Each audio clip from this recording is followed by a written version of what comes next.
महाराष्ट्रातील अंशतः अनुदानित तमाम शिक्षक शिक्षकेतर बंधू आणि भगिनींनो नमस्कार।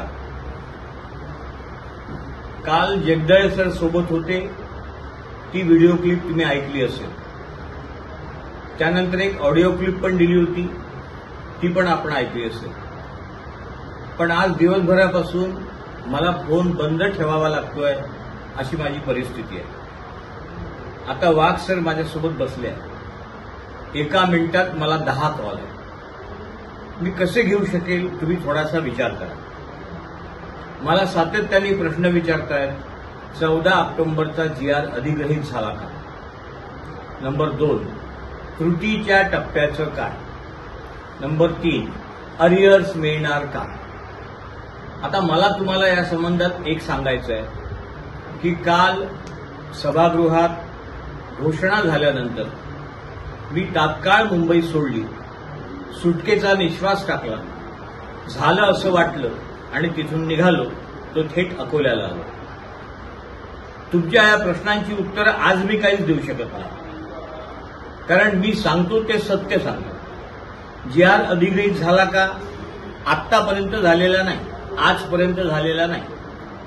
तो होणार आहे का? तर त्याची माहिती मी तुम्हाला मंगळवार बुधवार शिवाय सांगू शकणार नाही। त्रुटीचा टप्पा मिळणार का?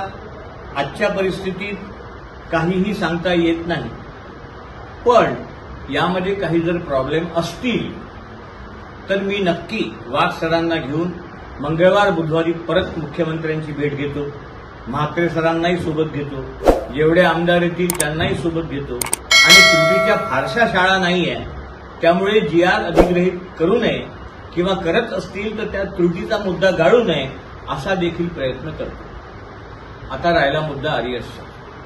अरियर्स मिळतील असं मला वाटत नाही। ऑगस्ट पेड इन सप्टेंबर मी पहिलेपासून सांगतोय ते मिळतील, अरियर्स मिळणार नाही। सभागृहात मी असतो तर अजून काही दम मारू शकलो असतो, पण आता तो दम देखील मारू शकत नाही। त्यामुळे तुर्तास एवढेच, कृपया फोनवर याच्यापेक्षा जास्त माहिती मी तुम्हाला काय देऊ शकतो याचा विचार करा। काहीही देऊ शकत नाही। सोमवार मंगळवार शिवाय मी काहीही तुम्हाला सांगू शकत नाही। त्यामुळे बुधवारी माझ्या व्हिडिओ क्लिपची वाट पहा आणि त्यानंतरच मला या संबंधात फोन करा अशी माझी तुम्हाला नम्र विनंती आहे। तुर्तास एवढेच, तुम्ही फक्त पाठीवर हात ठेवून लढ म्हणा, लढतोय। धन्यवाद।